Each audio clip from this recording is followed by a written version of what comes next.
Good morning Telangana. నేను సంగప్ప. ఈరోజు పత్రికల్లో వచ్చినటువంటి ముఖ్య వార్తల్లో రెండు మెయిన్ బ్యానర్గా ఉన్నాయి.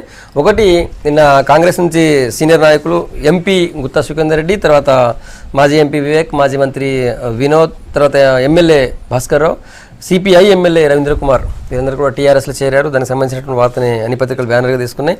ఆ సందర్భంగా కేసీఆర్ మాట్లాడుతూ రాష్ట్ర సుస్థిరతే లక్ష్యంగా ఈ రాజకీయ ఏకీకరణ ఉందని చెప్పారు. అది బ్యానర్గా తీసుకునే పత్రికలు. ఇక రెండో వార్త చూసినట్టయితే, నిన్న ఐటీ శాఖ మంత్రి కేటీఆర్ ఐటీ పనితీరుపై వార్షిక నివేదికను రిలీజ్ చేశారు. 5 ఏళ్లలో 10 లక్షల ఐటీ ఉద్యోగాలు రాబోతున్నాయి, అవన్నీ కూడా తెలంగాణ అభ్యర్థులకే వచ్చే విధంగా శిక్షణ ఇస్తున్నామని చెప్పి కేటీఆర్ చెప్పారు. అయితే ఐటీఐఆర్పై కేంద్రం తీరు చాలా గందరగోళంగా ఉంది, అయినా కూడా మేము సొంతంగా ముందుకు దూసుకెళ్తున్నామని చెప్పి ఐటీ రంగంలో చెప్పారు. అదొక వార్త కూడా ప్రధానంగా ఉన్నటువంటిది. ఇంకో వార్త చూసినట్టయితే, సింగరేణిలో మళ్ళీ ఉద్యోగాల నగరం మోగింది. 242 ఉద్యోగాలకి భర్తీ చేసేందుకు రాష్ట్ర ప్రభుత్వం అది సింగరేణి యాజమాన్యం కసరత్తు చేస్తుంది. అదో వార్త ఉంది. ఆ తర్వాత హైదరాబాద్లో ఈ ఎమ్మెల్యే కాలనీలో దొంగ బాబా పూజలు చేస్తా అని చెప్పి కోర్టులు ముంచేశాడు. కోర్టు తీసుకుని పరారయ్యాడు. అదొక వార్త కూడా పత్రికలు ఫస్ట్ పేజ్లో పబ్లిష్ చేశాయి. ఈ ప్రధానంగా ఉన్నాయి. ఈ అంశాలపై మాట్లాడదాం. దీనికి సంబంధించి ఇంకొకటి ఉంది కౌంటర్. నిన్న కేసీఆర్ చేరికల సందర్భంగా చేసినటువంటి కామెంట్స్కి కాంగ్రెస్ పార్టీ నుంచి ఏఐసిసి కార్యదర్శి దిగ్విజయ్ సింగ్ మాట్లాడారు. కేసీఆర్ ప్రజాప్రతినిధులు కొంటున్నారు, ఫిరాయింపులు ప్రోత్సహిస్తున్నారని చెప్పి కామెంట్ చేశారు. అదొకటి ఉంది. ఈ అంశాలపై మాట్లాడదాం. మనతో సీనియర్ జర్నలిస్ట్, రాజకీయ విశ్లేషకులు నగేష్ గారు, తర్వాత ఎమ్మెల్సీ పాత్ర సుధాకర్ రెడ్డి గారు టీఆర్ఎస్ నుంచి, బీజేపీ నుంచి కృష్ణసాగర్ గారు, కాంగ్రెస్ నుంచి కొనగల మహేష్ గారు మనతో ఉన్నారు. ముందు నగేష్ గారు, ఈ టీఆర్ఎస్లో జాయిన్ అయిన సందర్భంగా కేసీఆర్ మాట్లాడుతూ రాష్ట్ర సుస్థిరత లక్ష్యంగా ఈ జాయినింగ్స్ ఉన్నాయి, ఈ రాజకీయ ఏకీకరణ జరుగుతుంది, రాష్ట్ర అభివృద్ధి, సుస్థిరత, వీటి కోసమే ఈ ఏకీకరణ, రాజకీయ ఏకీకరణ అన్నారు. ఎట్లా చూస్తారు? అంటే సుస్థిరత అంటే ఇప్పుడు స్థిరంగా లేదనా? ఇంకా అంటే ఎంతమంది ఎమ్మెల్యేలు వస్తే స్థిరంగా అవుతుంది? 90 మంది ఎమ్మెల్యేలు వచ్చారు, 90 దాటిపోయింది అనుకుంటా. 119 మందిలో 90 మంది వచ్చినా కూడా ఇంకా స్థిరత్వం రాలేదంటే మరి ఏమిటో ఆలోచించాలి. ఫస్ట్ థింగ్ ఏంటి, దీంట్లో అంతకన్నా కీలకంగా కాంగ్రెస్ని కూడా అసలు వాట్ ఈస్ గోయింగ్ రాంగ్ అని కాంగ్రెస్ ఆలోచించాలి. నిన్న జయరాం రమేష్ ఏమిటంటే ఆయన పుస్తకం ఒకటి రాశారు, ఇది మన విభజన గురించి. ఆ పుస్తకం గురించి రాస్తున్నప్పుడు అన్ని నేషనల్ ఛానల్స్లో వాటిలో ఇంటర్వ్యూస్ ఇస్తూ పోతున్నారు. ఆ ఇంటర్వ్యూ చేసినప్పుడు ఏంటంటే ఆయన ఏంటంటే విభజన తప్పుగా చేసామనేది ఆయన ఒప్పుకుంటున్నారు. దాంతో ఆంధ్రాలో మొత్తం తుడుచుకుపోయింది, తెలంగాణలో కూడా అంటే ఇంప్లిమెంటేషన్ తప్పు జరిగిందని అన్నారు. ఆయన డెసిషన్ సోనియా గాంధీ తీసుకున్నది. ఏంటంటే బుక్ అయినా అంటే ఒక 6 నెలలు దీంట్లోనే రాశారు. సో అక్కడ బుక్ ఇంకా అంటే మార్కెట్లో రాలేదు, ఇంకా రిలీజ్ ఇంప్లిమెంటేషన్ తప్పు చేసామనుకుంటా. బట్ ఏంటంటే దానిలో సరిదిద్దుకోవడానికి ఏమి పార్టీకి ఎప్పుడు దెబ్బతింది అనేది వాళ్ళు ఒప్పుకున్నారు. అప్పటి నుంచి ఇప్పటిదాకాను అసలు ఏమి చర్యలు తీసుకున్న పార్టీ నాయకులు వస్తారు, ఒక మీటింగ్ అడ్రస్ చేస్తారు, మళ్ళీ యథాప్రకారమే ఇచ్చేస్తారు. పార్టీలో ఏంటంటే నేషనల్ లెవెల్లో కానీ స్టేట్ లెవెల్లో కానీ ఒక కదలిక రావట్లేదు, ఒక ఊపు రావట్లేదు. అసలు ఆత్మ పరిశీలన జరగటం లేదు. ఏం జరుగుతున్నది, ఎందువల్ల జరుగుతున్నది, ఇది మనకేంటి అసలు ఐడియాలజికల్గా ఏదైనా లోపం ఉందా, లేకపోతే ఇండివిజువల్స్ లోపంగా ఉందా? ఇప్పుడు ఎవరు పార్టీ నుంచి వదిలి వెళ్ళిపోతున్నారు. నిన్న అయితే ఎవరైతే వెళ్ళిపోయారో ఒక 5-6 మంది, వీళ్ళ పేర్లు ఏంటంటే లాస్ట్ 1 మంత్ నుంచి పత్రికలు రోజు వస్తున్నాయి. సో వీళ్ళని ఎట్లా ఆపాలి, ఎందుకు ఆపాలి, ఏమిటి ఫ్యూచర్ ఏముంది చూడండి. ఇది నేషనల్ లెవెల్లో కూడా ఒక పార్టీలో ఒక ఫెయిలియర్ జరుగుతున్నది. తెలుగుదేశం పార్టీ ఎన్టీ రామారావు ఉన్నప్పుడు పరిపాలించింది, చంద్రబాబు నాయుడు ఉన్నప్పుడు పరిపాలించింది. ఇలాంటి ఎక్సోడస్ జరగలేదే, ఎందుకు జరుగుతున్నది అనేది ఇప్పుడు పార్టీ వైఫల్యం అనేది అదొక డెఫినెట్లీ ఆలోచించాలి. వైఫల్యం కాకపోతే వాట్ ఈస్ గోయింగ్ రాంగ్. ఇప్పుడు కేసీఆర్ గంటనా ఇప్పుడు ఏమిటంటే సరే బాగానే ఉంది, ఆయన ఏంటంటే మనం for the sake of argument మనం నమ్ముదాం ఏంటంటే స్థిరత్వం కోసానికి రావాలనేది. బట్ ఎక్కడైనా ఇది దీనికి ఒక ఎండ్ ఉండద్దా? మరి ఎమ్మెల్యేలు ఎవరైతే పార్టీ ఫిరాయించి చేశారో, సరే ఎవరైతే ఎమ్మెల్యేలు కాదు, సరే వాళ్ళకి ఏంటంటే వాళ్ళు ఐడియాలజికల్గా వాళ్ళు మారేరు అనుకుందాం. ఎవరైతే ఎమ్మెల్యేలు ఎంపీలు ఉన్నారో వాళ్ళు రాజీనామా చేయొద్దా? ఇప్పుడు నేను పత్రికలో వార్తలు ఏమొచ్చిందంటే మన పత్రికల మీద ఇది చాలా మటుకు ఊహాగానంలో ఉంటాయి. మీరు రాజీనామా చేయొద్దు, మీరు కంటిన్యూ చేయండి, ఇప్పటికే మనకి ఎన్నికలు ఎక్కువైపోయి ఇంకా మళ్ళీ ఎన్నికలు పెట్టుకోలేము. ఎందుకంటే ఇప్పుడు ఎన్నికలు పెట్టాలంటే కనీసం ఒక 27 ఎమ్మెల్యే ఎన్నికలు, దాని తర్వాత ఎంపీ ఎన్నికలు ఎన్ని పెట్టాలో నాకు ఒకటి మల్లారెడ్డి గారు వెళ్ళిపోయారు, ఇప్పుడు సుఖేందర్ రెడ్డి నిన్న ఫోటోలు దిగారు, కండువా వేసుకోలేదు. సో మరి ఇది ఏమిటది, మరి ఎన్నికలు పెడతారా? న్యాయంగా అయితే పెట్టాలి, పెడితే మరి ఏమిటది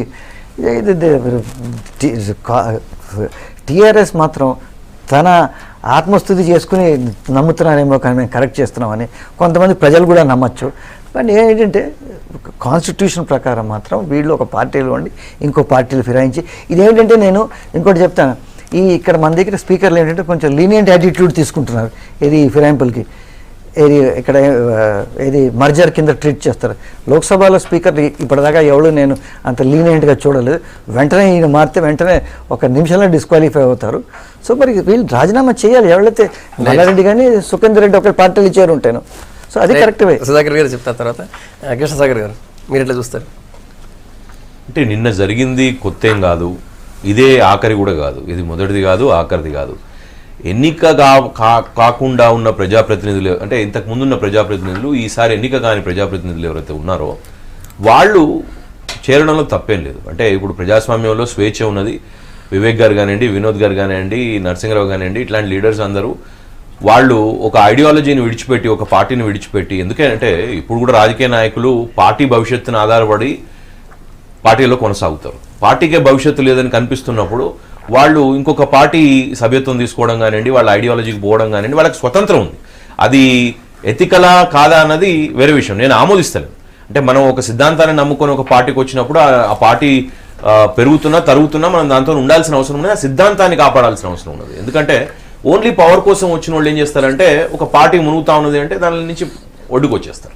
కాబట్టి ఆ విధంగా చూసినా సిద్ధాంతం కరెక్ట్గా నడవటం లేదు ఆ పార్టీలో, ఆ పార్టీ భవిష్యత్తు కరెక్ట్గా లేదు, ఆ పార్టీలో ఉంటే ప్రజలకు సేవ చేసే పరిస్థితి ఉండదు, నెక్స్ట్ ఎలక్షన్లో గెలిచే పరిస్థితి ఉండదు అని చెప్పి వేరే పార్టీలోకి వచ్చినా దానిలో తప్పేం లేదు, వాళ్ళకి స్వతంత్రం ఉన్నది. ఎథికలా కాదా అన్నది వాళ్ళకు వాళ్ళు వ్యక్తిగతంగా వాళ్ళు బేరీజ్ వేసుకోవాల్సిన విషయం, వారి ప్రజలు కూడా, వారి కాన్స్టిట్యున్సీల ప్రజలు. కానీ ఎప్పుడైతే మనం కాన్స్టిట్యూషనల్గా ఎన్నిక కాబడతాం, ఎన్నికలలో ఆ ఎన్నికల్లో ఎన్నిక కాబడిన ప్రజాప్రతినిధులుగా ఉన్నప్పుడు we are bound by some rules. అవి బోత్ ఎథిక్స్ ఉంటాయి, రూల్స్ ఉంటాయి. సో అక్కడ రెండిటికి కూడా తొంగలు దొక్కి మనం రాజీనామా చేయకుండా ఏ పార్టీ జెండా మీద, ఏ పార్టీ ఎజెండా మీద, సిద్ధాంతాల మీద, చిహ్నాల మీద మనం గెలిచినామో ఆ పార్టీ నుంచి బయటకు వస్తున్నప్పుడు అంటే the least asked by these people by the constitution is మీరు రిజైన్ చేసి పోండి అని. మరి అది కూడా చేయకుండా వేరే పార్టీలోకి పోవడం అనేది మోసం చేయడం అవుతుంది. వాళ్ళ కాన్స్టిట్యున్సీ ప్రజల్ని మోసం చేయడం అవుతుంది, వాళ్ళ పార్టీని మోసం చేయడం అవుతుంది, రాజ్యాంగాన్ని మోసం చేయడం అవుతుంది. మరి ప్రజలు ఏమంటలేరు మోసం చేస్తే అని చెప్పుకోవడం అనేది కొంచెం అది అంటే ప్రజలు ఏమనుకుంటలేకపోతే దొంగతనం చేద్దామా, ప్రజలు ఏమనకపోతే లంగతనం చేద్దామా, అది కాదు కదా. ఇప్పుడు కరప్షన్ నడుస్తూ ఉన్నది, కరప్షన్ని ప్రజలు ఏమంటలేరు కదా, సైలెంట్గా కూర్చుంటున్నారు, యాక్సెప్ట్ చేస్తూ ఉన్నారు ఇన్స్టిట్యూషన్ కరప్షన్. కాబట్టి ప్రజలు ఏమంటలేరు కాబట్టి ప్రజాప్రతినిధులు రాజీనామాలు చేయకుండా వెళ్ళిపోవచ్చు. ప్రజలు ఏమంటలేరు కాబట్టి స్పీకర్ ఆ ఫైల్స్ని దగ్గర పెట్టుకొని కూర్చోవచ్చు నెలలు. ప్రజలు ఏమంటారు కాబట్టి రిజైన్ చేసినాక ఎన్నికలు రాకుండా చూసుకోవచ్చు. తప్పు కదా. ఇప్పుడు బంగారు తెలంగాణ అని కేసీఆర్ గారు ఒక ఇంత పెద్ద నినాదం ఇచ్చి ఇంతమంది ప్రజలు ఆయనకి క్లియర్ మెజారిటీ ఇచ్చారు. ఆ క్లియర్ మెజారిటీ సరిపోతుంది. ప్రజాస్వామ్యంలో ఏంటంటే మీకు బరువు ఎక్కువ ఉండాల్సిన అవసరం లేదు. స్థిరత్వానికి మెజారిటీయే స్థిరత్వం అంటే. మొత్తం కలుపుకున్నాక అది రాచరికం అవుతుంది. అది రాజ్యాంగం ఎందుకు అవుతుంది? రాజ్యాంగబద్ధమైన ప్రజాస్వామ్యం ఎందుకు అవుతుంది? ఆపోజిషన్ లేకుండా ఉండడం అన్నది రాజ్యాంగం కాదు, రాజ్యాంగం చెప్పిన ప్రజాస్వామ్యం కాదు కదా. కాబట్టి ఇక్కడ నేను రెండు యాంగిల్స్ చూస్తాను సంగప్ప గారు. ఒకటి, ఇదేదో మొత్తం టీఆర్ఎస్ గొప్పతనం కూడా నేను అనుకోను. ఎందుకంటే అక్కడ టీడీపీదేమో తెలంగాణ సెంటిమెంట్ దెబ్బ వల్ల వాళ్ళకి పార్టీ భవిష్యత్తు లేదని నాయకులందరూ కూడా రీజనల్ కదా, ఇది రీజనల్ పవర్ గా కొత్తగా పవర్లోకి వచ్చిన రీజనల్ పార్టీ కాబట్టి అందరు దానిలోకి వెళ్ళిపోవడం జరిగింది. సరే, దానిలో కొంతమందిని ఎరవేసి ఉంటారు, కానీ నేను అందరినీ ఎరవేసినని కూడా అన్నాను. నేను బెనిఫిట్ ఆఫ్ డౌట్ ఇస్తున్నాను తెలంగాణ రాష్ట్ర సమితికి. అందరినీ ఎరవేసి కొనుడో ట్రాన్సాక్షన్ చేసి కూడా అన్నాను నేను. ఎందుకంటే టీడీపీ ఫినిష్ అయిపోతున్నప్పుడు టీడీపీలో ఉన్న నాయకులందరూ కూడా ఎటో ఒక దారి చూసుకోవాల్సిన అవసరం ఉన్నది. ఇంకొక సైడ్ చూస్తే కాంగ్రెస్ ఇక్కడ జాతీయంగా కొంతమంది క్రోనీస్, కొంతమంది చెంచాలతో తప్పించి అక్కడ కోటరీ తప్పించి మిగిలిన పరిస్థితి లేదు. అంటే నేను వాళ్ళు అట్లా కావాలని మేమేం కోరుకుంటలేము. కాంగ్రెస్ ముక్త భారత్ అన్నది మేము ఓన్లీ ఉండొద్దని అంటలేము, కానీ ఒక రాష్ట్రాలలో వాళ్ళు పరిపాలన కొనసాగే పరిస్థితి లేకుండా భారతీయ జనతా పార్టీ ప్రయత్నం. అది ప్రజాస్వామికంగా మీరు ప్రతిపక్షంలో ఉండండి కానీ పరిపాలన చేయొద్దని. కానీ ఇక్కడ ఏం జరుగుతా ఉన్నది రీజనల్ గా అంటే నేను వారినేమి I'm not offending anybody, I'm saying fact ఏంటంటే ప్రతి రాష్ట్రంలో కూడా కాంగ్రెస్ నాయకులు వేరే పార్టీల్లో ఎందుకు జాయిన్ అవుతా ఉన్నారు. సెంటర్ లో ఒక్క దగ్గరనే మిగిలేటట్టున్నారు ప్రతిపక్షంలో. మిగతా రాష్ట్రాలలో ఏ రాష్ట్రాల్లో కూడా కాంగ్రెస్ భవిష్యత్తు కనబడతలేదని నేను వారు చెప్పనండి. నేనేమంటున్నానంటే ఇక్కడ కాంగ్రెస్ నాయకులు పోవడంలో అక్కడ ఏం లాజిక్ కనిపిస్తా ఉంది అంటే వాళ్ళు ఇక్కడ రీజనల్ పవర్ అనే టీఆర్ఎస్లోకి పోతే వాళ్ళ రాజకీయ భవిష్యత్తు, వాళ్ళ ప్రజల భవిష్యత్తు, వాళ్ళ అసెంబ్లీల భవిష్యత్తు, వాళ్ళ పార్లమెంట్ భవిష్యత్తు చూసుకుంటారు. ఎందుకంటే నెక్స్ట్ ఇయర్ 2019 కల్లా మరి కాంగ్రెస్తో పోతే మన పరిస్థితి ఏంది, మన పార్టీ పరిస్థితి ఏంది వాళ్ళకి అగమ్య గోచరం కాబట్టి పోతున్నారు. కానీ I don't think TRS greatness ఉందని. ఈ విశ్లేషణ మీరు ఎట్లా చూస్తారు? కాంగ్రెస్ పార్టీకి భవిష్యత్తు లేదు కాబట్టి పోతున్నారు ఈ విశ్లేషణ. ఇప్పుడు నగేష్ గారు చెప్పిన, సాగర్ చెప్పిన, కృష్ణసాగర్ గారి విశ్లేషణలో బీజేపీ స్టాండ్ కంటే ఎక్కువ టీఆర్ఎస్ బ్యాకింగ్ చేసే స్టాండ్ ఎక్కువ కనబడింది. సంగప్ప గారు వింటనే ఉన్నా కదా, టీఆర్ఎస్ తప్పు లేదు, టీఆర్ఎస్ ఏదో చేసింది అనుకోవట్లేదు, టీఆర్ఎస్ అందరికి ఎరో చూపింది అనుకోవట్లేదు అనే మాటలు టీఆర్ఎస్ ని ఎంత సపోర్ట్ చేస్తూ మాట్లాడుతూ ఉన్నారు. సరే వాళ్ళకి వ్యక్తిగతంగా వాళ్ళ నాయకులైన దగ్గర అయితే అయ్యి ఉండొచ్చు, నాకు తెలియదు. కానీ బట్ ఈ రోజుకు తెలంగాణలో జరుగుతున్నది మాత్రం రాజకీయ వ్యభిచారమే. కాంట్రాక్ట్ల కోసమే కండువాలు మారుస్తున్నారు. రాజకీయాలు ఈ రోజు ఎట్టయిపోయింది, అధికార పార్టీలో లేకపోతే భవిష్యత్తు లేదు అనే మాట కనుక ఉంటే 36 ఏళ్లలో బీజేపీ ఈరోజు 2 స్థానాల నుంచి ఈరోజు ఇంత థండర్ మెజారిటీతో అధికారానికి వచ్చేదే కాదు. సో ప్రతిపక్షంలో ఉన్న వాళ్ళందరూ అధికార పార్టీకి పోవాలనే కాన్సెప్ట్ ఎక్కడ లేదు, ఇక్కడ తెలంగాణలో తప్ప. దేశం మొత్తం ఇటువైపు చూస్తూ ఉంది. ఆకర్ష పథకాల కోసం కాదు, ఇట్లాంటి అవినీతి రాజకీయాల కోసం, ఇట్లాంటి నీతిమాల రాజకీయాల కోసం దేశం మొత్తం ఆదర్శంగా చూస్తూ ఉన్నారు. ఎలా ఉండాలి అంటే తెలంగాణలో కేసీఆర్ పాలన లాగా రాజనీతి ఉండకుంటే చాలు అనే స్థాయిలో ఈరోజు దిగజారిపోయింది. వీళ్ళంటా ఉన్నారు టీడీపీకి భవిష్యత్తు లేదు కాబట్టి. తెలంగాణ ఇచ్చిన పార్టీగా పోటీ చేసిన ప్రతి ఎన్నికల్లో 2వ స్థానంలో ఉన్నది కాంగ్రెస్ పార్టీ. భవిష్యత్తు మీద భరోసా ఉంటే కాంగ్రెస్ పార్టీ నాయకులకు కాంగ్రెస్ మీన్ ఉండాలి, మిగతా పార్టీ నాయకులకు కాంగ్రెస్ మీన్ ఉండాలి. మీరు ఎందుకు చెప్తున్నారు ఇక్కడ నాయకత్వం మీద 2వ స్థానంలో ఎప్పుడైనా బీజేపీ వచ్చినా మీ అమిత్ షా గారు అన్నట్టుగా ప్రత్యామ్నాయం ఏమైనా అవుతుందా? హైదరాబాద్ దాటి పనిచేయనటువంటి పార్టీ బీజేపీ ఈరోజు తెలంగాణలో కాంగ్రెస్ గ్రామాన వేళ్ళు అనుకున్న పార్టీ నాయకులు ఉన్నటువంటి పార్టీని విమర్శించే స్థాయి బీజేపీకి తెలంగాణలో ఉందా? సరే, జాతీయ స్థాయిలో మోడీ ప్రభుత్వం సిద్ధాంతం లేదు, తోటకూర కబుర్లు లేవు, కానీ ఆ మోడీ ప్రభుత్వం వచ్చినారు. తర్వాత వచ్చిన ఎన్నికలలో దేశవ్యాప్తంగా బీజేపీ పర్ఫార్మెన్స్ ఏంది? సో ఇవన్నీ ఒక పక్క. కానీ మీరు టీడీపీని నాశనం చేసిర్రు, మీరు చూసిండ్రు. చివరికి టీడీపీ ఎల్పీని విలీనం చేసుకున్నారు. బాబు ఇంతవరకు మాట్లాడలేదు. సో వాళ్ళకి ఏ అండర్స్టాండింగ్ ఉందో మాకు తెలియదు. జగన్ పార్టీ నాయకులు కూడా మొత్తం పోయిండ్రు, ఆయనకు కాంటాక్ట్ ఇచ్చిందనే మాట బయటకు వచ్చింది. ఈరోజు కాంగ్రెస్ పార్టీని టార్గెట్ చేస్తున్నారు. ఎందుకు బీజేపీ నాయకులు ఎందుకు మొన్నటిదాకా యాగం చుట్టూ తిరిగిన హైదరాబాద్ సిటీకి సంబంధించిన ఎమ్మెల్యే ఎందుకు పోలేదు? ఎందుకంటే ఇవాళ కాకపోతే రేపు మీరు కలిసిపోయేటోళ్ళు. మొన్న అమిత్ షా గారు ఎయిర్పోర్ట్ లో ప్రెస్ మీట్ లో చెప్పినా, భవిష్యత్తులో చెప్పినా మోడీ కేసీఆర్ లవ్ స్టోరీ త్వరలో బయటకు వస్తుంది. మోడీది కేసీఆర్ లవ్ స్టోరీ త్వరలో బయటకు వస్తుంది. అది పోస్ట్ పోల్ రేపు 2019 ముందు అయి ఉండొచ్చు, తర్వాత అయి ఉండొచ్చు. ఇది మాత్రం నేను ఈరోజు V6 సాక్షిగా చెప్తా ఉన్నాను. వీళ్ళు దేశంలో కాంగ్రెస్ పార్టీని మళ్ళీ అధికారంలోకి వస్తే మా పునాదులు ఉండవని భయపడుతున్నటువంటి బీజేపీ దేశంలో ఉన్న కాంగ్రెసేతర ప్రభుత్వాలు ఉన్న దగ్గర కాంగ్రెస్ నాశనం చేయాలనే కుట్రలో భాగంగా జరుగుతున్న కార్యక్రమం ఇది. 2 ఉన్నాయి. ఇక్కడ ప్రతిపక్షాలు ఉండొద్దు అనే ఒక నిరంకుశ పోకడతో కేసీఆర్ పోతున్నది. దేశంలో కాంగ్రెస్ వ్యతిరేక ప్రభుత్వాలను రెచ్చగొట్టి వాళ్ళను అక్కడ గమ్మున కూర్చొని ఎంటర్టైన్ ఎందుకు మీరు జోక్యం చేసుకోకూడదు? ఇంతవరకు బీజేపీ నాయకులు ఎందుకు దీని మీద స్పందించట్లే? మీరు నీతివంతమైన రాజకీయాలు ఈ దేశానికి అందిస్తానన్నటువంటి వ్యక్తులు, ఒక్క మాట సంగప్ప గారు, అందిస్తానన్నటువంటి వ్యక్తులు ఈ తెలంగాణలో జరుగుతున్న రాజకీయ వ్యభిచారాన్ని, నీతిమాల రాజకీయాల్ని, దిగజారుడుతనాన్ని ఎందుకు ప్రశ్నిస్తలేదు బీజేపీ? సంగప్ప, మా మహేష్ గారు బాగా మాట్లాడుతుండు. పాపం వాళ్ళ పార్టీ నుంచి అందరు పోతా అంటే వాళ్ళు ప్రక్షాళన చేసుకొని ఎందుకు పోతుండ్రు అనేది విషయం ఆలోచించారట. బీజేపీ ఆలోచించానట. ఇది చూడు వాళ్ళ పార్టీ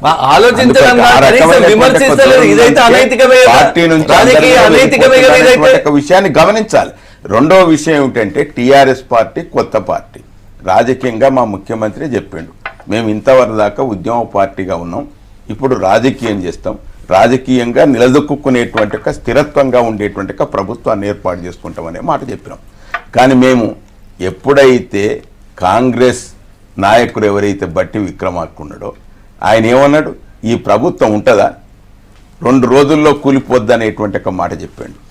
ఆయన ఏమన్నాడు, రేవంత్ రెడ్డి గారు ఏం ప్రభుత్వం ఎట్లా నడుస్తో చూస్తాం అనేటువంటి ఒక మాట. ఈ వీళ్ళు తప్పుడు కాబట్టి భాష ఈ రెండు చెప్తున్నారు. సారీ యా, డాక్టర్, ఇప్పుడు మనం బంటి చూస్తాం. గారు మాట్లాడండి. మీరు మాట్లాడినప్పుడు ప్రజలు మాట్లాడలేదు. ప్రజలు మాట్లాడండి. తలుచుకుంటే మీరు మాట్లాడేటప్పుడు మాట్లాడలేదు. మీరు మహేష్ గారు. మీకులాగా మాట్లాడుతుంటే మీరు అదే చేసి, మీరు మాట్లాడినప్పుడు ఫోన్ ట్యాపింగ్ మీరు చేసి ఎన్ని ఆరోపణలు చేస్తున్నా మేము ఒక్క ఎక్కడ మాట చెప్పలే. మాట్లాడలేదు. ఎక్కడ మీరు చెప్పలే. మాట్లాడుతా అంటే మీకే మాట్లాడదు మీరు తప్పుగా మాట్లాడుతున్నారు. ఎట్లా తప్పు మాట్లాడినా మరి ఇలా ఛాలెంజ్ చేస్తాను ఈ మాట మాట్లాడిందా లేదా బట్టి విక్రమ ప్రజలు తలుచుకుంటే ప్రజలు తలుచుకుంటారు. ప్రజలు చెప్పిండు కాదయా, మీరు ఎమ్మెల్యేలను తీసుకొని ప్రభుత్వం చెప్పలే ఇక్కడ ప్రజలందరూ కూడా 5 సంవత్సరాల కొరకు మాకు అధికారం ఇచ్చారు. ప్రజలు ఎట్లా తలుచుకుంటారా దాన్ని చెప్పు నాకు అర్థం. కాబట్టి ఈ రకమైనటువంటి ఒక ధోరణి చేస్తున్నావు కాబట్టి మీ నిజ స్వరూపం బయటపడుతుంది. కాంగ్రెస్ తెలుగుదేశం కలిసి పోటీ చేసిన పాలేరులో కాంగ్రెస్ తెలుగుదేశం బీజేపీ అందరు కలిసి కట్టి అచ్చంపేటలో 2009లో కూడా కాబట్టి ఈ కలిసి పోటీ రకమైనటువంటి ఒక చేశారు. ధోరణి అప్పుడు ఉంటే అప్పుడు ఏమైంది? ఆ ప్రభుత్వానికి మా ముఖ్యమంత్రి ఏమనిపిస్తాంటది? తెలంగాణ విరాటం లేకుండా పోతుంది. కాబట్టి కోరగా ఉండేటువంటి ఒక ప్రభుత్వాన్ని ఏర్పాటు చేసుకోవాలంటే కలిసి రండి అనేటువంటి ఒక పోనీ మరి ఎన్నికలు ఎందుకు? Yes. 118 మంది పేర్లు రాసుకోండి టీఆర్ఎస్ వాళ్ళు. నువ్వు రాసుకుంటావు కాబట్టి నువ్వు చేసుకున్నావు. అంటున్నా. నీకు లేవా చెప్పాలి. మేము అదే అన్నాం. ఆ రోజు రాజశేఖర రెడ్డి చేసిన నాడు నీ నీతి ఏమైపోయింది? ఏడి? ఆ రోజు నీతి ఏమైపోయింది? రెడ్డి పార్టీ పదవులు ఇచ్చినట్టు చూపి ఇవన్నీ కూడా పదవులు ఇచ్చినట్ట? చూపి అంటే ఇవ్వాలన్నట్టు పదవులు ఇచ్చినట్టు ఎక్కడ మీ చూపిరా? నాయకుడు ఫామ్ హౌస్ లో పదవులు అంటే వచ్చినారే కాబట్టి వాళ్ళు. ఈ రకంగా మాట్లాడు సమంజసం కాదు మహేష్. కాబట్టి ఇవాళ మేము కూడా ఇది మాది నిష్పక్షపాతంగా ఉండేటువంటి ఒక ప్రభుత్వం. మాది ప్రజల ప్రభుత్వం. మాది ప్రజలే దేవుళ్ళుగా ఎందుకు ప్రజలు తిరస్కరించిన నాయకులు ఎందుకు అవసరం పడుతున్నారు మీకు? ఎందుకు అవసరం పడుతున్నారు? ఓడిపోయిన ఎంపీలు మాజీ మంత్రులు ఎందుకు అవసరం పడుతున్నారు? వీళ్ళ ప్రభుత్వం నాయకురావును ప్రజలు తిరస్కరించారు. 83 నుంచి 86, 88, 98 వరకు తిరస్కరించారు. 98లో కూడా మనం ఎన్నికలు చూస్తే ఇక రాదనుకున్నాం కాంగ్రెస్. కానీ 2004 నాడు వచ్చిందా రాలేదు. కాబట్టి ఆ రకంగా తిరస్కరించలేదు అనేటువంటిది ప్రజలు తెలుస్తుంటారు. కాబట్టి మేము ప్రజల పక్షాన. ఇక రెండో విషయం, సుస్థిరత కొరకు ప్రభుత్వాన్ని అందరూ కూడా కలిసి వస్తున్నటువంటి ఒక నాయకులందరినీ కలుపుకొని బంగారు తెలంగాణ చేయాలనేటువంటిది ఒక మా కాన్సెప్ట్. దాంట్లో 60 ఏళ్ల నుంచి 60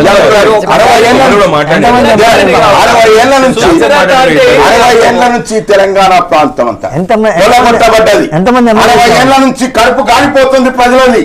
కాబట్టి దానికి అనుగుణంగా ఉండే 60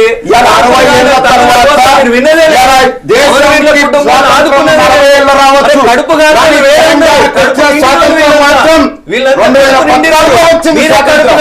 కాబట్టి అందుకొచ్చే తెలంగాణ ప్రజలందరూ కూడా వీళ్ళందరూ ప్రజాప్రతినిధులు అందరూ కూడా కలిసికట్టుగా దీంట్లో. ఇంకా రెండో విషయం వారు ఏమన్నారంటే ప్రజాప్రతినిధులు మా కృష్ణసాగర్ ఏమన్నాడు, ఏ ప్రజలు అన్నారు అని అంటారు.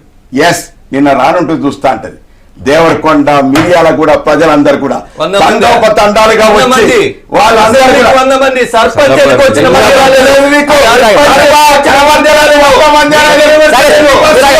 100 బస్సులు దేవరకొండ నుంచి, 100 బస్సులు మీడియాల నుంచి. కాబట్టి ఆ విధంగా ప్రజలు వస్తా అంటే నిన్న దేవరకొండ ఎమ్మెల్యే రవీంద్ర కుమార్ కనువ కప్పుకుంటా అంటే ఎంత జలజనాలు కాబట్టి ఆ రకమైనటువంటి ప్రజల తీర్పు కనుక్కున్నాక ఇలా మీరు చూసిండ్రు కాంగ్రెస్ చేరొచ్చు, తెలుగుదేశం చేరొచ్చు, సిపిఐకి సంబంధించినటువంటి ఒక వ్యక్తి చేరుతుండంటే ప్రజలు ఏ రకంగా తస్తుగా ఉన్నారో ఆలోచిస్తారు. మీరు ఆగండి ఒక్క నిమిషం చెప్పండి.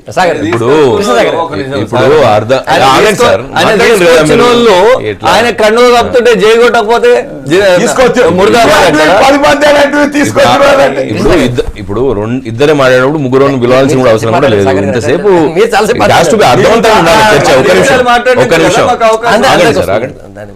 ఇప్పుడు నేను మహేష్ లాగా ఆవేశాలు పడాల్సిన అవసరం మాకు లేదు. భారతీయ జనతా పార్టీకి వారంత ఫ్రస్ట్రేషన్ కూడా మాకు ఉండదు. ఎందుకంటే మొత్తం దేశం మొత్తంలో పోతా ఉన్నారు. నెంబర్ 2 ఎక్కడ వచ్చినట్టు జిహెచ్ఎంసీలోనే మీరు నెంబర్ 3, నెంబర్ 4 ఉన్నారు. లెక్క ఇక్కడ. కానీ ఇష్యూ ఇక్కడ ఏంది అంటే అర్థవంతమైన చర్చ చేస్తే ప్రజలకు అర్థమవుతుంది. మనం ఊరికి ఆవేశాలకు పోయి అరిస్తే ఏమొస్తుంది? ఏం రాదు. కాబట్టి నేను అనేది ఇదే ఆవేశం మనం ఫీల్డ్లో ఉందా లేదా మీ నాయకుల దగ్గర అన్నది క్వశ్చన్ రేజ్ అవుతుంది కదా. మేము మాట్లాడు కాదు. ఇప్పుడు మేము ఎక్కడ ఖండిస్తలేము. నేనేమన్నా దొంగతనం చేస్తూ ఉంటే ప్రజలు పట్టించుకోకపోతే దొంగతనం చేస్తారా అని అడిగినా, లంగతనం చేస్తూ ఉంటే ప్రజలు పట్టించుకోకపోతే లంగతనం చేస్తారా అని అడిగినా. నేను ఎక్కడ ఖండించలేదు. వాళ్ళ పనులను తప్పకుండా మేము మొదటికెళ్ళి మీరు స్టార్ట్ చేయకముందు నుంచే మేము ఖండిస్తా ఉన్నాం భారతీయ జనతా పార్టీ. ఈ రోజు పోయి మేము కలుస్తాం అనుకుంటే అది మీ ఆస్పిరేషన్, అది మీ అంబిషన్ తప్పించి అది జరిగే పని కాదు. ఎందుకంటే విజన్ ఎందుకుంటది అంటే వాళ్ళు నెంబర్ 2 చెప్తున్నా, వాళ్ళు ఎందుకు కలగాలనుకుంటారు అంటే వాళ్ళు ప్రతిపక్షంగా ఉంటాయన్నా నెంబర్ 2 అయితే నెంబర్ 1 ఒక రోజు కావచ్చు. ఇప్పుడు నెంబర్ 2 అయ్యే పరిస్థితి మీకు ఎక్కడ ఉన్నది? మీకున్న ఆపోజిషన్ స్టేటస్ ఏదైతే ఉన్నదో అదే కేంద్రంలో ఎట్లా లేదు, ఇక్కడ కూడా ఆపోజిషన్ స్టేటస్ పోయేటట్టున్నది. మీ పెద్ద నాయకులు మీ అంత ఆవేశం అభిమానం కాంగ్రెస్ పార్టీ మీద మీ పెద్ద నాయకులకు ఉంటే మరి పరిస్థితి అయితే ఇట్లా కాకపోతుండే కావచ్చు. కాబట్టి నేను చెప్పేది ఏంటంటే కాంగ్రెస్ ఆత్మావలోకనం చేసుకోవాలి, సింహావలోకనం చేసుకోవాలి. This is not the time for anger and frustration, this is the time for introspection. కాబట్టి పార్టీ ఒక జాతీయ పార్టీగా వెస్ట్ బెంగాల్లో ఎందుకు పోతా ఉన్నాం, అరుణాచల్ ప్రదేశ్లో ఎందుకు పోతా ఉన్నాం, ఉత్తరాఖండ్లో ఎందుకు పోతా ఉన్నాం, మణిపూర్లో ఎందుకు పోతా ఉన్నాం, మన ఎమ్మెల్యేలందరూ వేరే పార్టీలకు ఎందుకు పోతా ఉన్నారు అన్నది వాళ్ళ జాతీయ నాయకత్వం ఆలోచించాలి. ఇక్కడ కూడా స్థానికంగా యువ నాయకులు లాంటి మహేష్ గారు కొంచెం శాంతంగా ఆలోచించాలి. అంతేగాని ఇప్పుడు మీరు ఎంత అరిచి గీబెట్టినా కూడా పోయేటోళ్ళని అయితే ఆపలేకపోతున్నారు కదా. ఇప్పుడు ఇంకా ఒక 6 ఎమ్మెల్యేలు ఉన్నారట మీ పార్టీ వాళ్ళు, లిస్ట్ ఉన్నదట, టైం లైన్ ఉన్నదట, ఆ టైం లైన్ ప్రకారం పోతారట. సరే మీరు అన్నట్టు మా నాయకుల గురించి మీరు మాట్లాడినరు, మరి మా నాయకులు తీసుకునే సత్తా టీఆర్ఎస్ లేదని తెలిసిపోయింది కదా. మేము కలిసే పరిస్థితి ఏది ఉంటే మా ఒక్క నిమిషం సార్, ఒక్క నిమిషం అంటే మీ సత్తా ఆగండి భాయ్, ఆగండి భాయ్. మీరు వేరే పార్టీలకు వెళ్ళిన నాయకులు తీసుకుని గ్రేట్ అని మీరు అనుకుంటే మేమేం చేయలేము. మరి ఒక నిమిషం ఆగండి సార్. ఇప్పుడు అభివృద్ధి కార్యక్రమాలు చూసి ప్రజల యొక్క చాలా క్లియర్ గా చెప్తా ఉన్నాను, ఇది ప్రజాస్వామ్య వ్యతిరేక చర్యలకు టిఆర్ఎస్ పాల్పడతా ఉన్నది, ఇది రాజ్యాంగ వ్యతిరేక చర్యలకు టిఆర్ఎస్ పరిపాలన. నేను ఏందంటున్నా, ఈ టిఆర్ఎస్ కి రాజ్యాంగం మీద రెస్పెక్ట్ ఉంటే ఆ ఎమ్మెల్యేలను రిజైన్ చేయండి అంటున్నాం, ఎంపీని రిజైన్ చేయండి, మీరు ఎన్నికలు పెట్టండి. మీకు ఎన్నికలు అంటే చాలా ఇంట్రెస్ట్. ఒక్క నిమిషం సార్, మీకు ఎన్నికలు అంటే చాలా ఎక్సైట్మెంట్ కదా. మరి ఈసారి ఎమ్మెల్యేలు అందరినీ మీ దగ్గరకు వచ్చిన 24 ఎమ్మెల్యేలని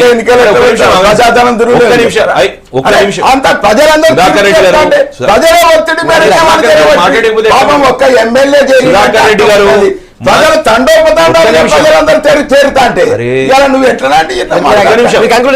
కంక్లూడ్ చేస్తున్నా సార్, నన్ను కంక్లూడ్ చేస్తే కదా. నేను అడుగు ఒక ఎమ్మెల్యేని, వేరే పార్టీ ఎమ్మెల్యేని, ఆ చిహ్నం మీద జెండా మీద గెలిచిన ఎమ్మెల్యేని మీరు మినిస్టర్ చేసినారు.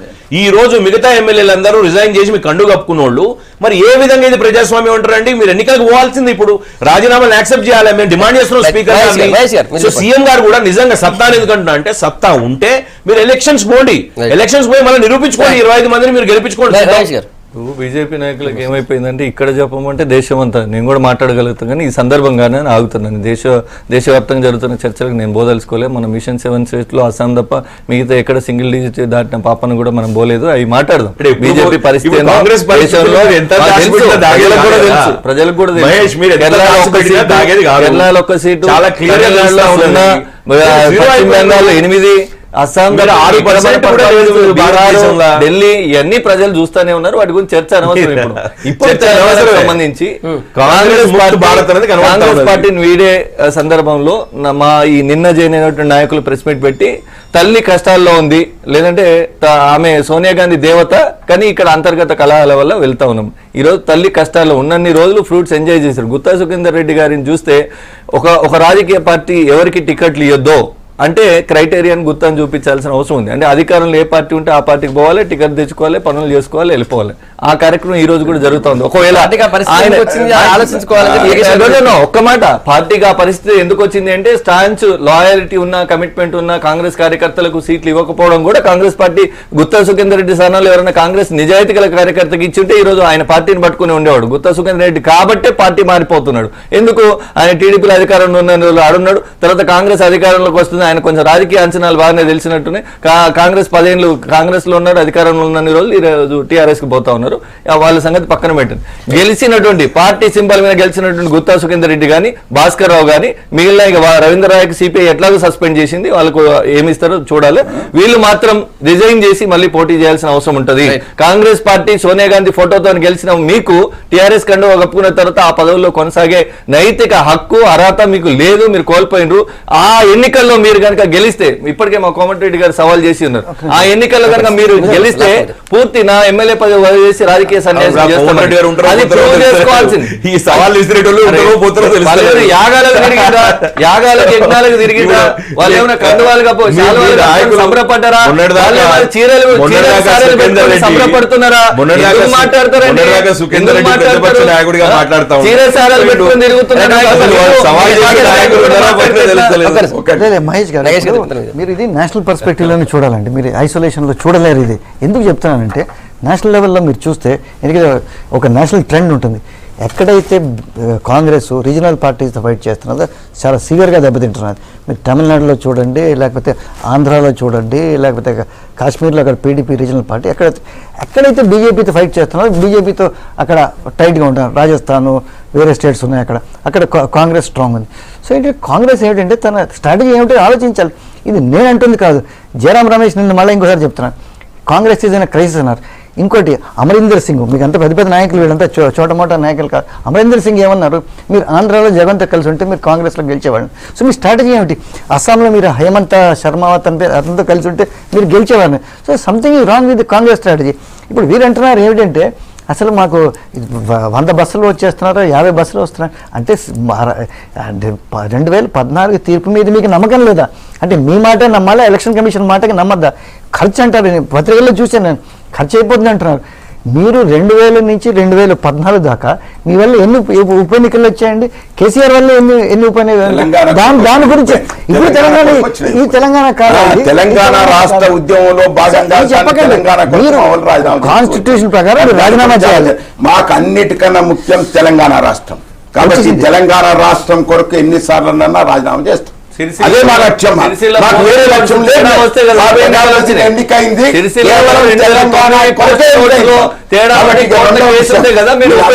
వీళ్ళందరికీ జవాబు ఒక్కటే చెప్తున్నాను. మళ్ళీ ప్రజాస్వామ్యం అంటే విలువ లేదు, ప్రజాస్వామ్యం అంటే విలువ ఉన్నది. ఎందుకంటే 2014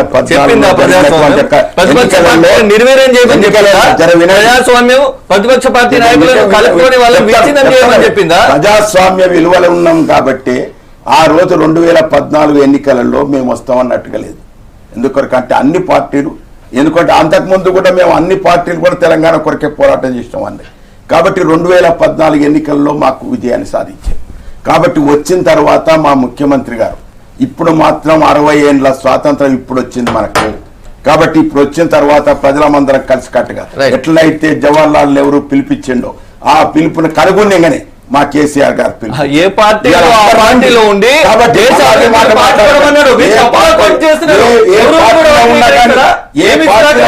ముఖ్యం కాదు. మీరు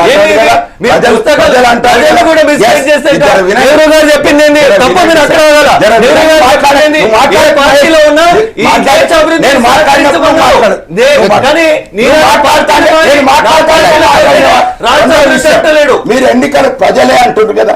ఎస్, ప్రజలు మొన్న మున్సిపల్ ఎన్నికల్లో తీర్పిచ్చారు, బై ఎలక్షన్లో తీర్పిచ్చారు, ఇంకెన్ని ఎన్నికలు కావాలనే తీర్పు. కాబట్టి ప్రజలంతా ప్రజలు తీర్పు 2019 ఎన్నికలకు నివేదిక రిలీజ్ చేశారు. వచ్చే 5 ఏళ్లలో 10 లక్షల ఐటీ కొలువులు వస్తా అంటున్నారు. ముందు కృష్ణసాగర్ గారి నుంచి మాట్లాడే ముందు ఒకసారి ఇక్కడ తీసుకొని మీ దగ్గరికి వస్తాను, ఎందుకంటే కేంద్రం గురించి మాట్లాడారు ఆయన. ఫస్ట్ 10 లక్షల ఐటీ ఉద్యోగాలు రాబోతున్నాయి, దానికి సంబంధించినటువంటి పూర్తి స్థాయిలో అర్హత కలిగినటువంటి అభ్యర్థిని కూడా ఇక్కడ తయారు చేస్తున్నామని కేటీఆర్ గారు అన్నారు. సో ఇప్పటికే ఐటీలో మంచి పేరుంది. సో ఇంకా మనం అనుకున్నంత మన దగ్గర నిరుద్యోగం అంతా దీనివల్ల సాల్వ్ అయ్యే అవకాశం ఉంటుంది. ఇది ఒక మంచి ప్రయత్నం అండి, దీంట్లో ఎలాంటి డౌట్ లేదు. ఇప్పుడు ఏంటంటే నేను గట్టిగా నమ్మేది ఏంటంటే గవర్నమెంట్ స్వయంగా జాబ్స్ క్రియేట్ కాకుండా ప్రైవేట్ సెక్టర్లో జాబ్స్ క్రియేట్ అవ్వాలి. దాని కింద ఏంటంటే డౌన్ స్ట్రీమ్ జాబ్స్ చాలా మట్టు క్రియేట్ అవుతాయి. అపార్ట్మెంట్స్, సాఫ్ట్వేర్ వాళ్ళకి ప్రొఫెషనల్ అపార్ట్మెంట్స్ కావాలి, అపార్ట్మెంట్లో పనిచేసే వాళ్ళు కావాలి. ఇది ఒక మంచి ప్రయత్నం. 2 మంచి కార్యక్రమాలు తీసుకొని, ఒకటేమో టాస్క్, రెండోదేమో టీ హబ్. ఈ టీ హబ్ అనేది చాలా మంచి ఇది, ఎందుకంటే సెల్ఫ్ ఎంప్లాయ్మెంట్ ఒకటి జనరేట్ చేయడానికి స్వయంగా వాళ్ళు ఒక కొత్త ఎక్స్పెరిమెంట్ చేసి, దీనికి ఏంటంటే నేను చెప్పేది కాదు, రతన్ టాటా లాంటి పెద్ద మనిషి ఆయన వచ్చి దగ్గరుండి ఆయన ప్రైజ్ చేసి వచ్చారు. దాని తర్వాత కొన్ని మంచి ప్రయత్నాలు జరుగుతున్నాయి. ఇది మన యాపిల్ చీఫ్ మనం రావడం, దాని తర్వాత అమెజాన్తో మనం ఇచ్చేయడం అనేది ఇది. బట్ ఈ 10 లక్షల ఫిగర్ ఉంది, అది ఏంటి కొంచెం దీనికి చాలా పెద్ద ఎత్తున ప్రయత్నం చేయాలి. ఎందుకంటే లాస్ట్ ఇయర్కి ఈ ఏడాదికి చూస్తే ఒక 30,000-40,000 జాబ్స్ వచ్చాయి. సో అది దాన్ని నేను ఏమీ విమర్శించడం లేదు. 30,000-40,000 జాబ్స్ రావడం కూడా గొప్పే. బట్ ఈ లెక్కను చూస్తే నెక్స్ట్ 10 yearsలో మీకు వచ్చే 3 లక్షల జాబ్లే. సో మీరు చాలా పెద్ద ఎత్తున ప్రయత్నం చేసి ఇదే మొమెంటం మీరు కంటిన్యూ చేయాలి. దీంట్లో ఒక విషయం నేను చెప్పదలుచుకున్నాను. మన పాత అనుభవంతో ఏంటంటే ఈ ఐటీ సెక్టర్కి ఏంటంటే మనకి చాలా కాంపిటీషన్ ఉంది. ఏది బెంగళూరు తోటి, మెడ్రాస్ తోటి, పూణే తోటి, ముఖ్యంగా బాంబే తోటి, ఈ 4 రాష్ట్రాలతో. సో మనం బాగా హైప్ ఇవ్వాలి. ఈ కరెక్ట్గా హైప్ ఇస్తారు. ఈ హైప్ అనేది రాంగ్ హైప్ కాదు, కరెక్ట్ హైప్ ఇస్తున్నారు. ఎందుకైతే మన దగ్గర ఒక ఇన్వెస్ట్మెంట్ క్లైమేట్ ఉందని, మన దగ్గర కరెక్ట్ ఇంజనీర్స్ ఉన్నారని మనం కలగాలి. అది ఆ ప్రయత్నం ఇప్పటిదాకా జరుగుతుంది. ఈ మొమెంటం క్యారీ ఫార్వర్డ్ చేయాలి. రైట్. కృష్ణసాగర్ గారు నిన్న ఈ వార్షిక నివేదిక ఇచ్చిన టైంలో కేటీఆర్ గారు ఒక విషయం కోట్ చేశారు. కేంద్ర ప్రభుత్వం ఐటీఐఆర్ విషయంలో గందరగోళంగా ఉంది. ఇప్పటికే కేంద్ర మంత్రి రవిశంకర్ ప్రసాద్ కూడా కలిసాం, ఆయన కూడా వాళ్ళ దగ్గర స్పందన లేదు అన్నారు. అంటే ఆ వ్యాఖ్య వారు ఉపసంహరించుకోవాల్సిన అవసరం ఉన్నది. ఎందుకంటే వారు మాట్లాడింది వాస్తవం కాదు, దాన్ని నేను ఎక్స్ప్లెయిన్ చేస్తాను. దానికంటే ముందు వారు చేసిన స్టేట్మెంట్ ఏదైతే 5 ఏళ్లలో 10 లక్షలు వస్తాయన్నారో దానిలో మెలికి ఉంది. 5 ఏళ్ళు లేవు వీళ్ళకి, టైం 3 సంవత్సరాలే ఉన్నది ఇంకా. సో 3 సంవత్సరాలు లెక్క చెప్పాలి ఫస్ట్. 3 సంవత్సరాలు ఎన్ని తెస్తారని. ఎందుకంటే 10 లక్షల ఉద్యోగాలు వస్తాయి. 3 లక్షల 3 సంవత్సరాలు అంటే 3 సంవత్సరాలే ఉన్నది, కానీ 10 లక్షల ఉద్యోగాలకు మాత్రం 5 సంవత్సరాలు. సంగప్ప గారు ఎప్పుడు కూడా ఏమవుతుందంటే గట్టిగా మాట్లాడేటోళ్ళు మధ్యలో అడ్డుకునేటోళ్ళకి బలహీనతలు ఏముంటాయంటే వాళ్ళకి స్టఫ్ ఉండదు, అంటే సబ్స్టెన్స్ ఉండదు. సబ్స్టెన్స్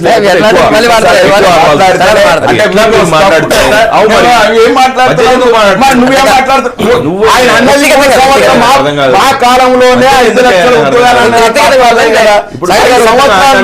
లక్షల ఉద్యోగాలు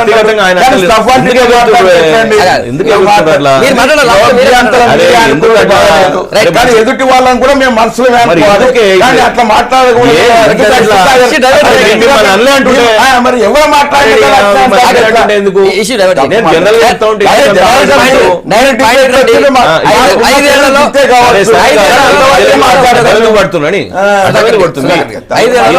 ప్రదర్శించండి బ్రదర్, నేను వద్దలేను కదా. నేను ఇప్పుడు 2.5 లక్షల కోట్లతో ఐటీఆర్ని 2012లో ప్రపోజ్ చేయడం జరిగింది సెంట్రల్ గవర్నమెంట్. అప్పుడు కాంగ్రెస్ ప్రభుత్వం కేంద్రంలో ఉండే. చాలా మంచి ప్రాజెక్టు. కాంగ్రెస్ ప్రభుత్వం చాలా పెద్ద ఎత్తున ఆ ప్రాజెక్ట్ని తీసుకున్నది. దానికి మనం 100% హర్షించాల్సిన అవసరం ఉన్నది, వాళ్ళకి క్రెడిట్ ఇవ్వాల్సిన అవసరం ఉన్నది. 2013లో కాంగ్రెస్ గవర్నమెంటే దాన్ని కంప్లీట్గా అప్రూవ్ చేసింది. దానిలో 8 ప్లేసులు, మామిడిపల్లి, ఈ రావిర్యాల, తర్వాత మహేశ్వరము, గచ్చిబౌలి, ఆదిబట్ల, కొండాపూర్, ఇవన్నీ కూడా వీటన్నిటిలో 8 ప్లేస్లలో 50,000 ఎకరాల్ని అలాట్ చేస్తూ ఐటీ అండ్ ఎలక్ట్రానిక్స్ కోసం ఈ పార్క్స్ ని SEZ టైప్ లో చేయడానికి వీళ్ళు. అయితే ఏంది అర్థం చేసుకోవాల్సింది ఏంది, అప్రూవల్ వచ్చింది కానీ ఇది జాయింట్ ప్రాజెక్ట్. ఇది state and central joint project. 2.5 లక్షల కోట్లు అంటే జాయింట్ ప్రాజెక్ట్ లో 50% పార్ట్నర్షిప్. మీరు 125,000 కోట్ల అలొకేషన్ చేస్తే వాడు 125,000 కోట్లు ఇస్తారు మీకు. మీ దగ్గర 125,000 కోట్లు కాదు కదా, 25,000 కోట్లు కూడా మీ దగ్గర లేవు. ఎందుకంటే మీరు పౌడర్లో స్నో లెక్క ఖర్చు పెడతా ఉన్నాం. కాబట్టి ఈ రోజు కేంద్ర ప్రభుత్వం కన్ఫ్యూజన్ లో ఉంది అనే బదులు మేము కన్ఫ్యూజన్ లో ఉన్నాం. మా దగ్గర పైసలు లేవు, మా పైసలన్నింటినీ తప్పుడు స్కీమ్స్ కోసం రూట్ చేస్తా ఉన్నాం. ఈ రోజు బ్యాంక్రప్ట్ పరిస్థితుల్లోకి రాష్ట్రాన్ని తీసుకొని వచ్చినాం. మాకు రెవెన్యూ సర్ప్లస్ ఏదైతే 539 కోట్లు ఉన్నదో దాన్ని 61 కోట్లకు తీసుకొచ్చినాం. కాబట్టి నెక్స్ట్ బడ్జెట్కి వచ్చేసరికి 0 రెవెన్యూ సర్ప్లస్ ఉంటుంది. రెవెన్యూ సర్ప్లస్ లేని స్టేట్గా మళ్ళీ ఆంధ్రప్రదేశ్తో మనం పోటీ పడాల్సి వస్తుంది అని చెప్పకుండా మేము కన్ఫ్యూజ్ అయినా తప్పించి వేరే. ఇప్పుడు ఐటీ సెక్టర్ మన దేశవ్యాప్తంగా కూడా 91 ఫార్ములా తర్వాత ఎల్పిజి లిబరైజేషన్, ప్రైవేటైజేషన్, గ్లోబలైజేషన్ చేసిన తర్వాత భారతదేశం ప్రపంచానికి ఒక అవకాశాల హబ్గా మారింది. అంటే కనబడింది, చీప్ లేబర్ దొరుకుతారు ఇక్కడ, వాళ్ళు అక్కడితో పోలిస్తే ఇక్కడ అవుట్సోర్సింగ్ హైర్ చేసుకునేది కానీ ఇవన్నీ కూడా అవకాశాలను దృష్టిలో పెట్టుకొని భారతదేశం ఒక అవకాశాల ఇదిగా కనబడింది. దాని తర్వాత హైదరాబాద్ విషయానికి వస్తే climate is a major role. సరే మిగతా మల్టీ కజినరీ ఇక్కడ ఉన్న లైఫ్ స్టైల్ ఎక్కడ వాడైనా ప్రపంచంలో ఏ మూల ఉన్నవాడైనా ఇక్కడ బతకగలిగే స్థితిలో ఉష్ణోగ్రత వాతావరణం కానీ ఆహారపు అలవాట్లు కానీ వేషాధరణ కానీ అన్నీ కూడా బాగుంటాయి. కాబట్టి ఇది మనకు ఆ రోజు నుంచి 91 నుంచి హైదరాబాద్ ఐటీ యాంగిల్లో ఎక్స్పోజ్ అవుతూనే వస్తుంది. 2004 91 ముందు మాకు 2004లో కాంగ్రెస్ పార్టీ అధికారం తీసుకునే రోజున దాదాపు 8,000 కోట్లు 7,800 కోట్లు మాత్రమే ఐటీ ఎక్స్పోర్ట్స్ ఉండే.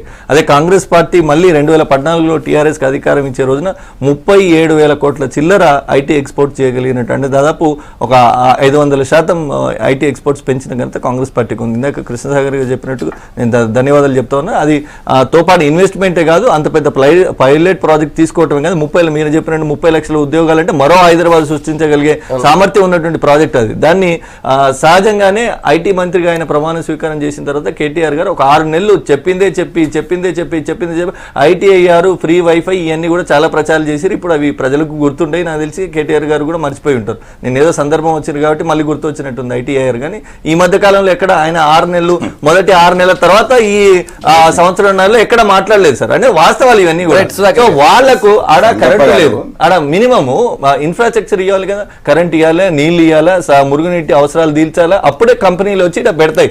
అలాట్ చేసిన భూమిలో ఇంతవరకు మౌలిక వసతులు కల్పించని కేటీఆర్ గారు ఐటీ గొప్ప మాది అని చెప్పుకోవడం ఇది ఏ రకమైన న్యాయం చెప్పాలి. ఇప్పుడు ఐటీ మేము ఏ రకంగా సహాయం చేస్తున్నాము, ఏ రకంగా అభివృద్ధి చేస్తున్నాం అనడానికి నిదర్శనమే 5,000 కోట్ల యొక్క ఎగుమతులు జరుగుతున్నాయి అన్నట్టుగా మనం చూస్తున్నాం. ఇలా దేశంలో ఎక్కడ లేనటువంటి రీతిగా ఎగుమతులు ఏవైతున్నాయో మన హైదరాబాద్ నుంచి జరిగినాయి అనేటువంటిది అందరు తెలిసినటువంటి యొక్క సత్యం. మేము గొప్పలు చెప్పుకోవాల్సినటువంటి అవసరం లేదు. కాబట్టి పూణే కానీ బెంగళూరు కానీ అధిగమించేటట్టుగా ఇలా హైదరాబాద్ ఆ విధమైనటువంటి ఒక పారిశ్రామిక ప్రాంతంగా ఏర్పడ్డది ఐటీ. అదేవిధంగా పారిశ్రామిక దిగ్గజమైనటువంటి ఒక టాటా వారే స్వయంగా ఇక్కడికి వచ్చి టీ హబ్ని ప్రారంభించి ఇక్కడ ఉండేటువంటి యొక్క వనరులు బాగున్నాయి, దీనికి అనుగుణంగానే దీన్ని అభివృద్ధి పరిస్థితి బాగుంటుంది అనేటువంటిది కూడా వారు కూడా సూచించారు. అదేవిధంగా ఇతర పెద్ద అంటే ప్రపంచ స్థాయిలో ఉండేటువంటి యొక్క సంస్థలన్నీ కూడా మన హైదరాబాద్కు విచ్చేసి 2 సంవత్సరాల్లో ఇన్ని పారిశ్రామికంగా ఎంతో విస్తరించినటువంటి ఒక విషయాన్ని కూడా గమనించినాం.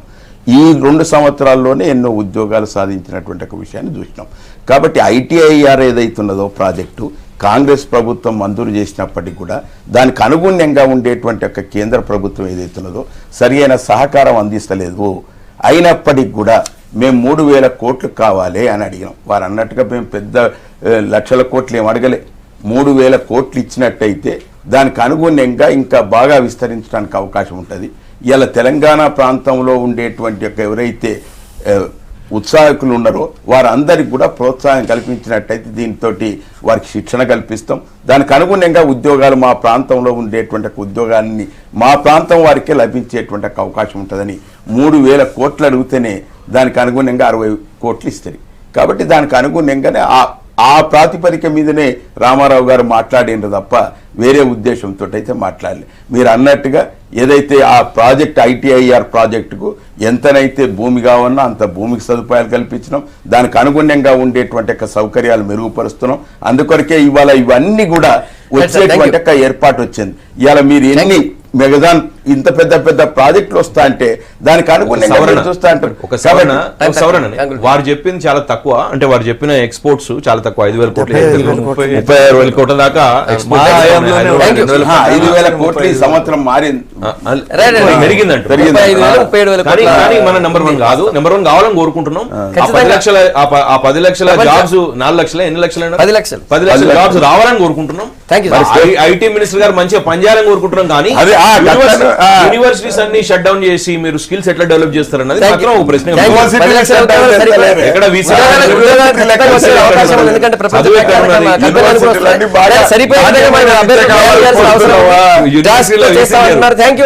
మహేష్ గారు, కృష్ణసాగర్ గారు, సుధాకర్ రెడ్డి గారు, నగేష్ గారు, గుడ్ మార్నింగ్ తెలంగాణ. మీ అభిప్రాయాలు చెప్పినందుకు. రేపు మార్నింగ్ మళ్ళీ ఇదే టైం కలుద్దాం. Stay tune.